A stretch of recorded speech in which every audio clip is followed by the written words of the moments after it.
Ela era uma criança quando se tornou esposa. Ele era policial, um homem respeitado e atraía com diversos tipos de mulheres que a própria mãe dele escolhia. Então, a história de hoje é um relato real de uma menina que foi arrancada da sua infância para viver ao lado de um homem muito mais velho que ela. Foi um casamento marcado por traições, manipulações e muito silêncio. Então, seja bem-vinda ao Fim de Casamento, um canal de relatos reais que está alertando inúmeras mulheres a saírem de relacionamentos como esses e como tantos outros que já foram relatados aqui no canal.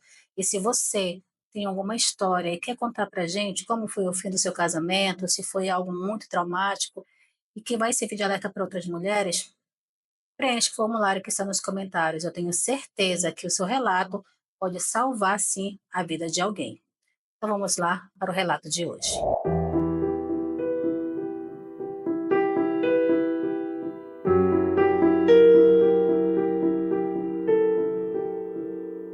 Eu tinha apenas 15 anos quando a minha vida deixou de pertencer à minha idade.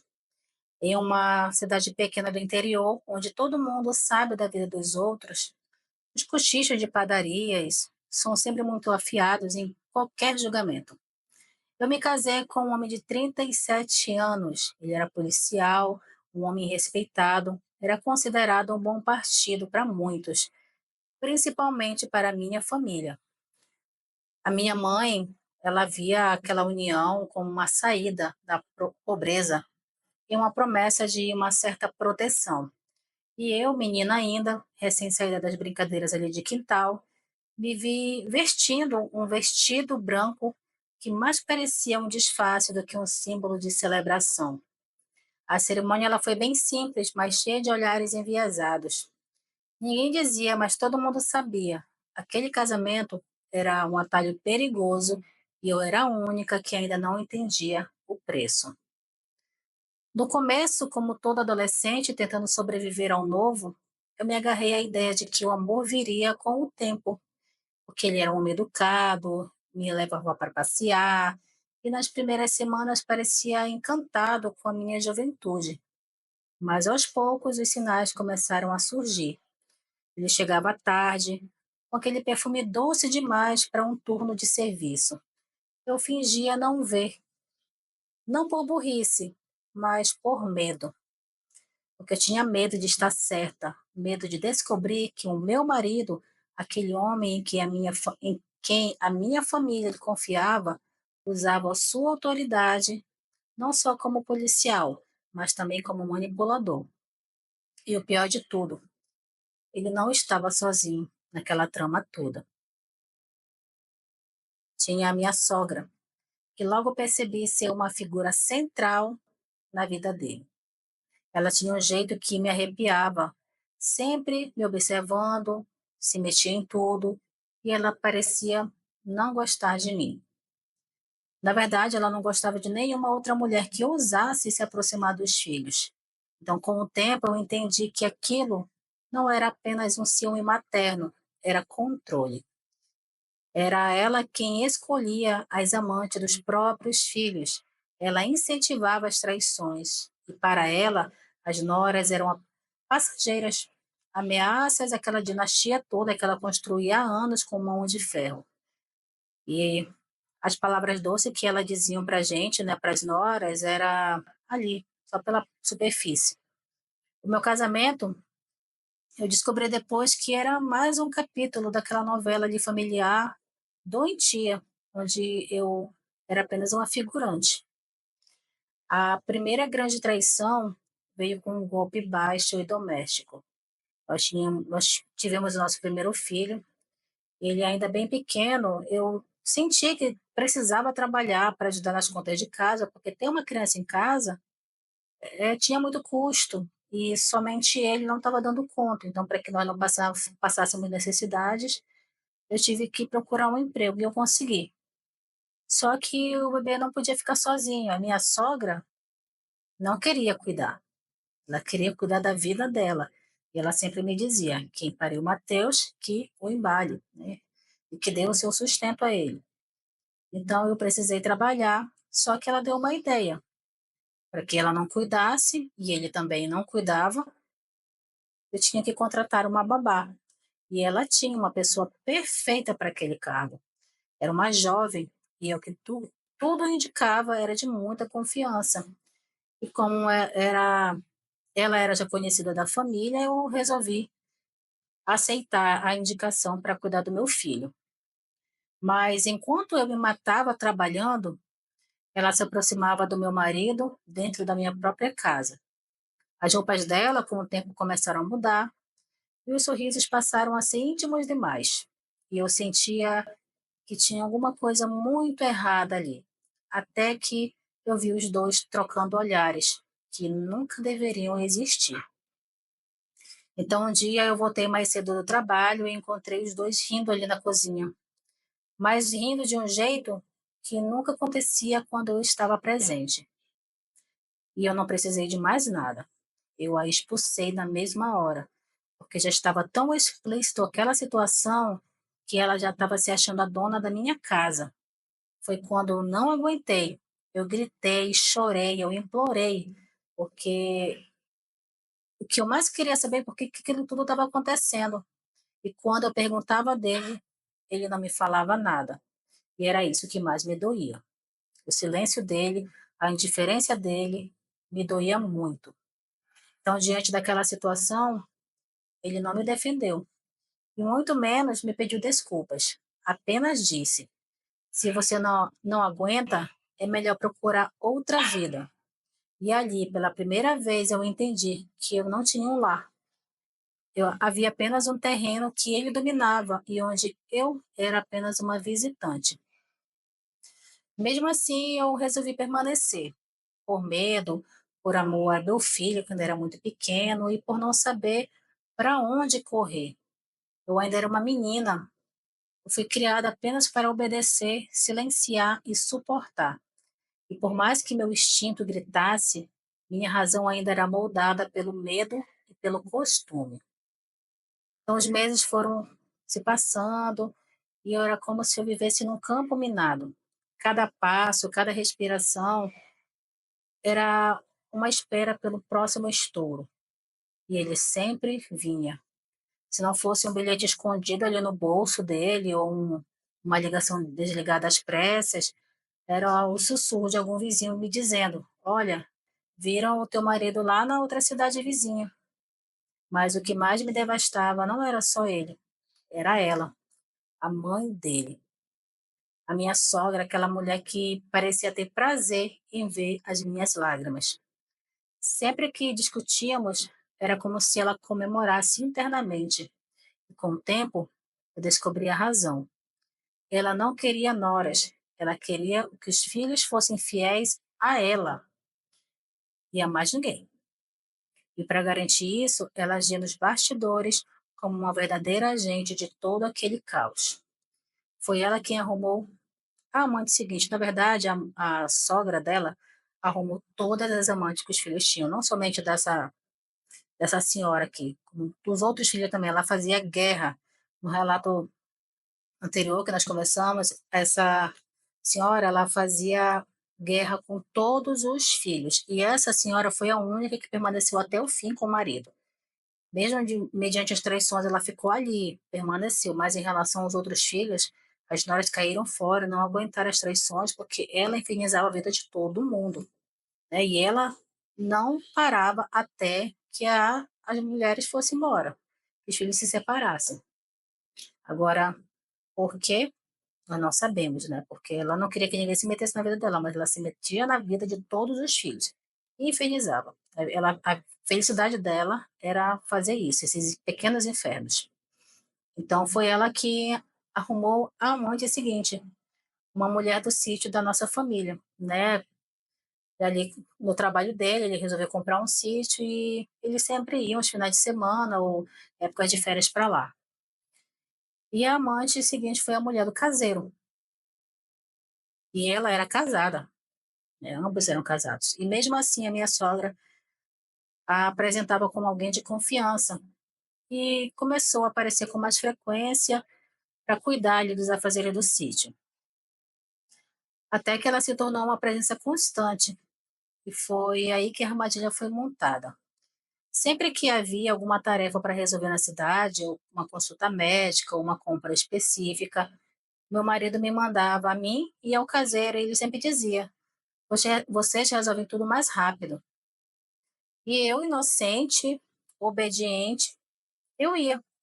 Só que, com o tempo, eu descobri que aquelas saídas eram um momento perfeito para ele transformar aquela mulher na sua verdadeira esposa de finais de semana.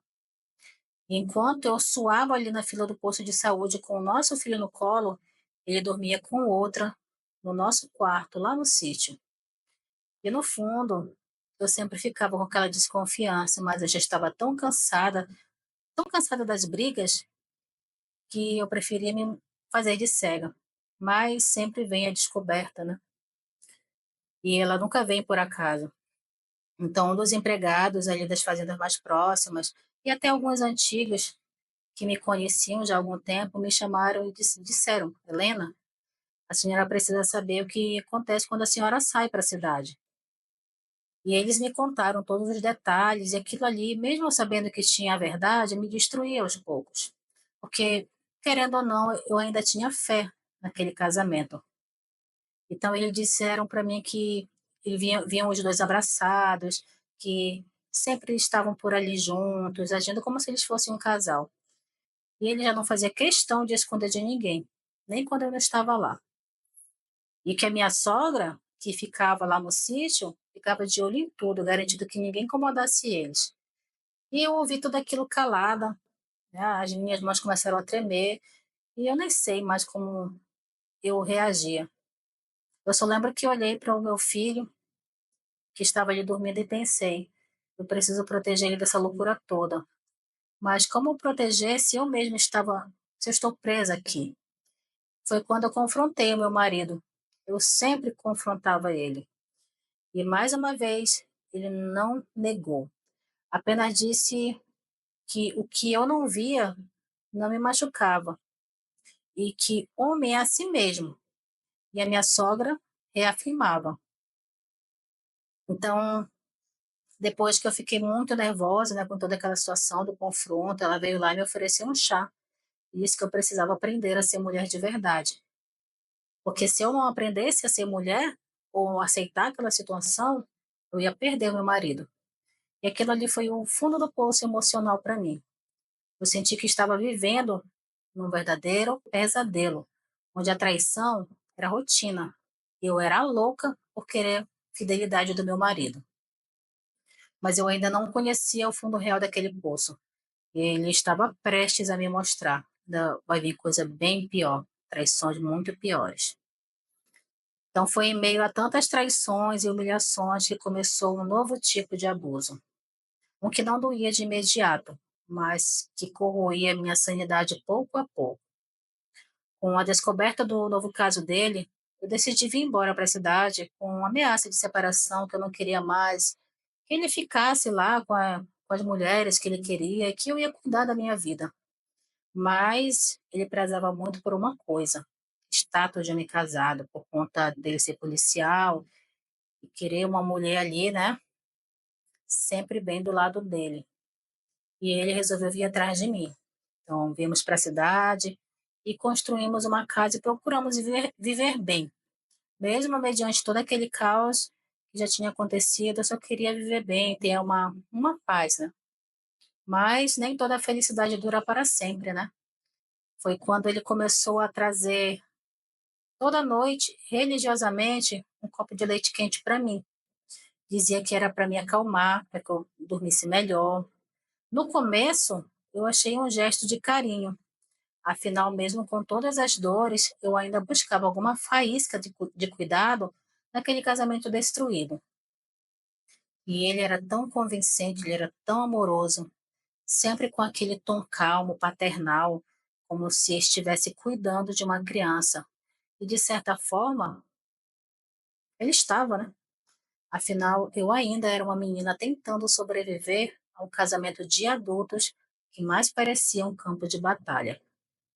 Só que, voltando ao leite, com o tempo começou a ter alguns efeitos a mais. Eu comecei a dormir muito pesado, comecei a perder a hora de ir para o trabalho. Às vezes eu dormia tão profundamente que eu acordava assustada, sem saber se era amanhã ou ainda era de madrugada. No início eu achei que fosse o cansaço, porque eu trabalhava o dia todo, cuidava do nosso filho, né, fazia as tarefas ali da casa e enfrentava as traições calada. Mas então eu percebi que havia algo muito errado. Eu comecei a acordar com um gosto estranho na boca e com muita dor de cabeça. E comecei a desconfiar quando, por acaso, eu deixei o leite de lado numa noite. E percebi que não sentia aquele apagão habitual do próximo dia. Dormi com consciência e acordei normalmente. Foi aí que eu comecei a desconfiar. Será que havia algo naquela bebida? E se fosse algum remédio, algum calmante? Eu estaria me dopando todas as noites para sair com as amantes sem que eu percebesse? Aquela ideia ela me corroía, mas eu precisava ter certeza. Então, nas noites seguintes, eu decidi fingir. Esperei ele trazer o leite ou o chá. Eu agradeci e sorri para ele, agradecendo, né? E assim que ele saiu do quarto, eu despejei tudo na pia. Deitei, fechei os olhos e esperei. Por volta da meia-noite, eu ouvi aquele som de chave na porta. Ele estava se arrumando, silencioso, como se fosse um ladrão que conhece cada canto da nossa casa. Colocou um perfume, pegou a carteira e saiu sem olhar para trás. Fiquei ali, imóvel, tentando conter a raiva e o nojo que eu estava sentindo. Eu resolvi esperar. Horas depois ele voltou, e já eram quase 4 horas da manhã, com a roupa toda bagunçada e aquele olhar de vazio de homem safado. Eu o confrontei novamente. Perguntei onde ele estava, e ele já estava cansado demais para mentir e apenas me respondeu: com ela. Você sabe, com ela. E mais, eu a amo. E ele disse isso para mim, olhando nos meus olhos, virou para o lado e dormiu.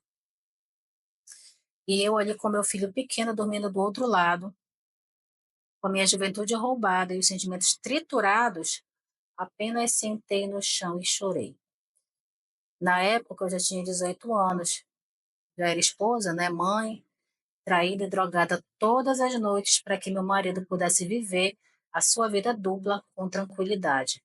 E o mais cruel de tudo, eu permaneci, porque não sabia o que fazer, porque não tinha para onde ir, porque naquela época a sociedade ainda dizia que mulher boa era aquela que aguentava tudo.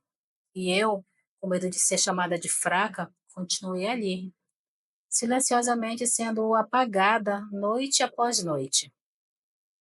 Com o tempo, a amante oficial, a primeira, né, aquela que morava perto ali da casa deles, passou a ser quase pública. Então eles tiveram ali até um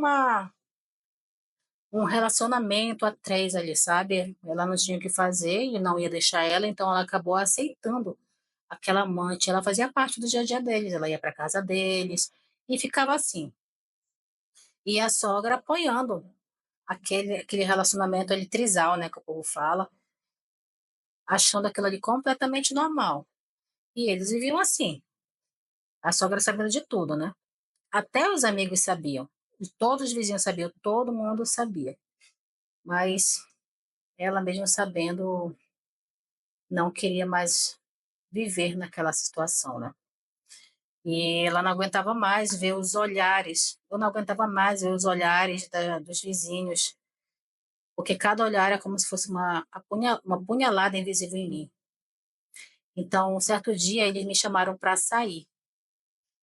Disse que iria nos levar em um bar para conversarmos, né, beber alguma coisa, mas ela tinha algo muito importante para contar, né. Então ela pegou, disse que ela estava muito doente, que ela não ia conseguir mais ter um relacionamento com ele, porque ela tinha descobrido um câncer no útero. E Com esse diagnóstico, ela não poderia mais manter relações sexuais com ele, porque ela precisaria cuidar, fazer químio e se resguardar. Então ela foi ali e terminou todo o relacionamento com ele. E ele reagiu da pior maneira possível. Era como se ela tivesse jogado gasolina em um fósforo aceso. Ele ficou transtornado, bateu na mesa, chorou, implorou para que ela não fizesse aquilo. Eu nunca tinha visto ele chorar daquela forma. Ele não chorou nem no nascimento do nosso filho, mas a maneira que ele ficou me deixou sem palavras. Ele esbravejava, dizendo que era ela a mulher da vida dele e que ele não podia perder ela. E eu estava ali assistindo como se eu fosse uma pessoa invisível. Eu era uma esposa legal, era mãe do filho dele. Eu estava ali apenas como uma plateia da minha própria humilhação. E aquilo ali ultrapassava todos os limites do aceitável, mas ainda assim não era o fim. Nós voltamos para casa e ele dirigia chorando, ele já estava bêbado, as mãos dele tremiam e os olhos vermelhos de tanto chorar. E ele começou a me culpar. Dizia que se eu fosse mulher, ele não teria procurado outras. E eu, calada, comecei a engolir aquele choro. E eu tentava proteger a única parte de mim que ainda não havia sido tocada pela sujeira daquele homem, que era a minha dignidade. Foi quando, em uma da curva fechada que ele fez, ele perdeu o controle do carro. E esse carro derrapou e bateu de frente com um caminhão que vinha no sentido contrário. Foram uns segundos de terror. Gritos, vidro estilhaçado, cheiro de sangue e gasolina. Quando abri os olhos, já estava tudo escuro. Eu não sabia se estava viva ou se já estava morta, ou se já era meu fim mesmo. Mas não era. Nós sobrevivemos, tanto eu quanto ele. E aquilo foi um milagre. Nós fomos socorridos por um caminhoneiro que presenciou o acidente. Eu fiquei dias no hospital, toda machucada, com muitas fraturas expostas, mas eu estava viva. E naquele hospital, com tudo o que estava acontecendo ao meu redor, eu tomei uma decisão consciente de uma mulher adulta. Eu nunca mais aceitaria ser tratada com menos do que eu merecia. E embora eu tenha voltado para casa após a alta por dependência financeira e emocional, uma parte de mim já tinha mudado para sempre. Então, depois do acidente, a aparência das coisas mudou por um breve momento. Ele ficou mais calmo, mais presente. Os amigos até diziam que ele havia mudado e que o acidente tinha feito ele reavaliar a vida dele. Mas eu sabia. Era só um ciclo. A calmaria antes de mais uma tempestade. Eu já tinha aprendido a decifrar os sinais. Aquele olhar distante, o sempre com as desculpas esfarrapadas. E ele ainda saía à noite, né? Ainda voltava com um cheiro de outra mulher no corpo dele. Ainda me tratava como se eu fosse uma sombra na nossa própria casa. Mas algo dentro de mim já tinha mudado. Eu já não me iludia. Eu via. E embora ainda estivesse ali, a minha alma já estava em outro lugar faz tempo. Eu era mãe, era esposa no papel, mas dentro de mim crescia uma mulher que queria sair dali imediatamente, nem que fosse em pedaços. Foi quando os calmantes voltaram, mas de formas mais sutis. Às vezes no leite, às vezes no chá, às vezes no suco. E ele sempre dizia que era para curar as minhas dores. E eu fingia que acreditava, pegava aquilo ali, jogava fora, dormia fingindo. Eu comecei a observar, queria entender o padrão dele, queria entender por que ele fazia aquilo. E eu não conseguia entender. Até as idas dele ao sítio começaram a ficar mais frequentes novamente. Foi quando surgiu uma nova mulher. E ela era mais jovem do que eu, com os olhos claros e uma voz muito suave, aquele ar de inocência. Ela era aparentemente filha de uma vizinha, ali, dos arredores do sítio. E não demorou que os boatos começassem a surgir. E como sempre, a minha sogra estava envolvida. Ela que levava e buscava a moça para ajudar nos serviços da casa. E eu já sabia o que estava significando tudo aquilo. E o mais cruel, ninguém se importava. Para os de fora, ele era um bom homem, era policial sério, um pai presente, e eu era a esposa calada e a famosa mulher de sorte. Era o que eles diziam, sorte. Essa palavra me feria mais do que qualquer tapa, porque sorte não era o que eu tinha. Eu era uma prisioneira de um casamento forçado, de uma cidade sem saída, de uma sogra manipuladora e de um homem que usava amor como desculpa para me destruir. E não adiantava nada que eu fazia. Nada era o bastante. E quando eu desconfiava ou confrontava ele, ele dizia que eu imaginava coisas, que eu era ciumenta demais e que eu estava louca. Mas eu já sabia que não era loucura minha. E eu comecei a ter o instinto de sobrevivência. E mesmo ainda sem coragem para sair, eu já me preparava internamente para o dia que eu conseguiria fazer isso, ir embora. Os anos se passaram, eu engravidei mais 2 vezes. E de acordo com que meus filhos cresciam, com eles crescia também a minha determinação. Eu me tornei mais firme, mais segura, embora ainda carregasse as marcas visíveis do passado, invisíveis do passado. Eu fui vivendo e meu marido começou a envelhecer junto. E com o tempo ele começou a demonstrar alguns sintomas. Começou com um cansaço, depois começaram as dores. E levamos ele ao médico, fez alguns exames e veio o diagnóstico. Ele estava com câncer no reto. Era um câncer agressivo e se espalhou muito rápido. Quando os médicos disseram que era terminal, ele não reagiu como eu esperava. Ele não se revoltou, não gritou, mas chorou. Um choro silencioso, mas cheio de arrependimento e medo. Ele lutava há muitos anos contra hemorroidas, mas ele jamais desconfiou que ali estava desenvolvendo um câncer que o levaria à morte. Então, durante os meses de tratamento, eu estive ali, não por ele, mas por mim, por minha integridade e também pelos meus filhos. Cuidei dele como se cuida de um inimigo desarmado. Eu fiz o que era preciso, mas mantive a minha alma intacta. E foi nessa fase, na beira da morte, que ele começou a falar. Primeiro com culpa disfarçada, depois com sinceridade. E em uma das suas últimas noites, antes de ser internado, ele segurou a minha mão com franqueza e disse: Você era só uma menina e eu fui um monstro. Naquele momento eu não chorei, eu apenas olhei para ele e deixei que ele falasse. Ele confessou tudo, cada amante, cada mentira, até as amantes que eu nunca soube, ele me falou. Até os venenos que ele tentou me dar, ele confessou. E disse que sentia muita vergonha, que não merecia o meu cuidado. E que se pudesse voltar no tempo, ele faria tudo diferente. E foi ali, com o homem morrendo diante de mim, que percebi o quanto eu havia crescido. O perdão que lhe dei naquela noite não foi por ele, foi por mim.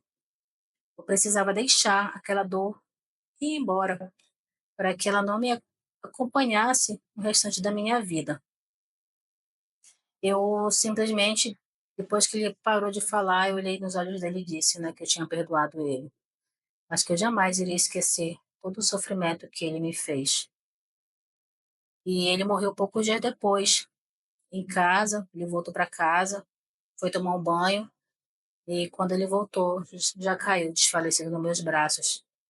Então, toda a confissão que ele havia me feito fez com que ele partisse em paz também. E quando ele deu aquele último suspiro, eu só fechei os olhos e respirei. E não chorei por ele, eu chorei por mim, pela menina de 15 anos que nunca teve escolha, e pela mulher que enfim estava livre. Então, eu chorei e respirei fundo também de alívio. Então, depois que ele morreu, o silêncio tomou conta da nossa casa, mas era um silêncio diferente. Não era um silêncio do medo, da angústia ou da dúvida que tantas vezes me acompanhou ao longo de todos aqueles anos. Era um silêncio de recomeço e pela primeira vez Eu não estava me sentindo vigiada e nem traída. Ninguém estava me acusando, ninguém veio me falar que tinha visto ele com outra mulher. Não estava sendo vigiada nem pela minha sogra. Essa era a verdade. O corpo dele já não estava ali, mas tinha alguns fantasmas que ainda rondavam. A memória da menina que eu fui, da esposa que tá traída, da mãe sozinha que dormia dopada enquanto o marido construía romances por aí. Tudo isso ainda vivia em mim, mas eu estava disposta a começar uma nova vida, mesmo com dor, mas pela primeira vez com verdade. Eu organizei as coisas, documentos, roupas. Eu encontrei inúmeras cartas escondidas, fotos antigas, bilhetes escritos à mão com promessas que ele fazia para outras mulheres. Mas eu nunca me enfureci com tudo aquilo. Eu apenas guardei na caixa e deixei lá, com memórias de quem ele foi, para lembrar quem ele era e quem eu não queria mais permitir que entrasse na minha vida. Conversei com meus filhos, que na época já estavam adultos, e contei para eles toda a verdade, mostrei toda a verdade para eles com cuidado, porque eles precisavam entender o porquê eu não queria mais falar do pai deles e nem lembrar de momentos que para eles eram felizes, mas para mim não eram felizes. Quando eu terminei de falar tudo o que aconteceu ao longo dos anos, eles olharam para mim e disseram que eu era forte, que eles me admiravam, que eles sabiam que eu era triste, mas que agora eu estaria livre. E eu sabia que aquelas palavras dos meus filhos eram simples e puras, e elas me ajudaram a curar inúmeras feridas que ainda estavam abertas. Mesmo já de idade, eu voltei a estudar, fazia cursos, eu ia em palestra, tudo para que preenchesse algum vazio que ainda tinha dentro de mim. E ali, conversando com pessoas, eu descobri que muitas mulheres tinham histórias parecidas com as minhas, umas que casaram cedo demais, outras que foram manipuladas e até obrigadas a casar também, e que muitas delas saíram dos relacionamentos e foram criar seus filhos sozinhas. E deixaram seus maridos para lá para viver a vida como eles queriam. Então, falando da minha sogra, que ela também ficou viúva e ficou isolada, ela tentou se aproximar de mim. Disse que não sabia de nada, que fazia o que ela achava certo. Mas eu não tinha mais espaço para mentiras.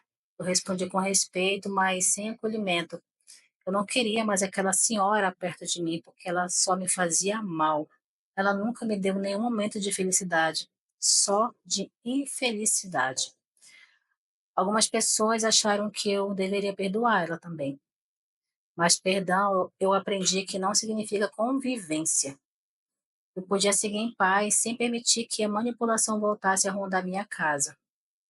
E foi assim que cortei o último elo com o passado. Uma escolha muito difícil, mas necessária.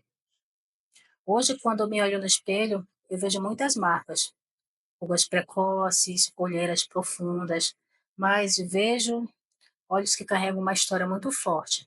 Eu vejo força, vejo a mulher que aquela menina de 15 anos precisava. Aquela menina que foi entregue a um casamento como quem entrega um objeto. Era assim que eu me sentia, como se fosse um objeto. Que foi enganada, traída, manipulada, que perdeu noites de sono, chorou sozinha no banheiro, engoliu gritos para não acordar o filho. Aquela menina não morreu, ela sobreviveu dentro de mim. E hoje ela sorri, porque sabe que resistiu e sabe que venceu também. Agora eu escrevo meu próprio destino, com as mãos firmes e uma cabeça erguida. Então, hoje eu tenho muito orgulho da minha história. Criei meus filhos com princípio, com empatia, com uma visão diferente do mundo, completamente diferente do que o pai deles apresentou. Eu ensinei eles a tratarem as mulheres com respeito e a jamais abusarem de nenhuma delas, a se colocarem no lugar de pai.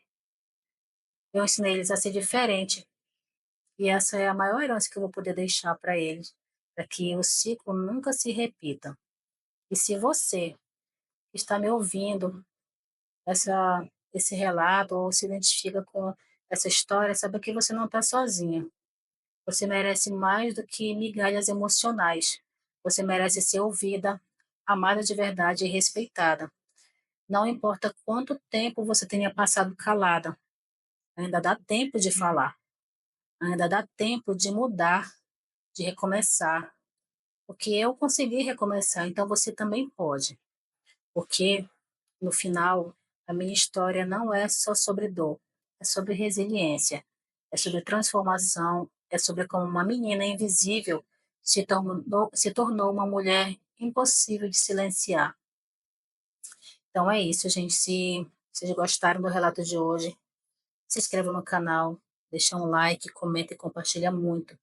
E não se esqueçam, a sua história pode sim mudar a vida de alguém.